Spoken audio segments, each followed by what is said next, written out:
এই যে দেখো দুধে আলতা করা হচ্ছে, দুধে আলতা করা হচ্ছে মানে কি জানো, এখানে মায়ের পা আর মুখ একসঙ্গেই দুধে আলতার মধ্যে দেখা হয়ে থাকে।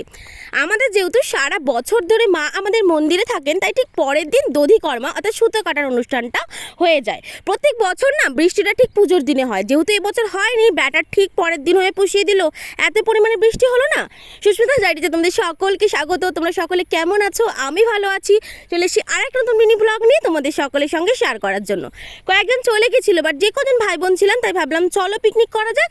যেমন ভাবা তেমনই কাজ, সমস্ত কিছু অ্যারেঞ্জ করতে করতে না আমাদের হয়ে গেছিলো 7টা থেকে 8টা, তাই বেশি কিছু অ্যারেঞ্জমেন্ট করা হয়নি। করা হয়েছিল পকোড়া, চিকেন, চাটনি, পাঁপড়, এই পর্যন্ত। আর এই সময়গুলো সত্যি খুব ভালো এবং মজায় কাটে আমাদের। তার পরের দিন ছিল রাখি, তাই রাখির আয়োজন করেছিলাম। যে কজন ভাই বোনকে পেয়েছিলাম সে কজন মিলেই রাখির উৎসবটা সেলিব্রেট করলাম।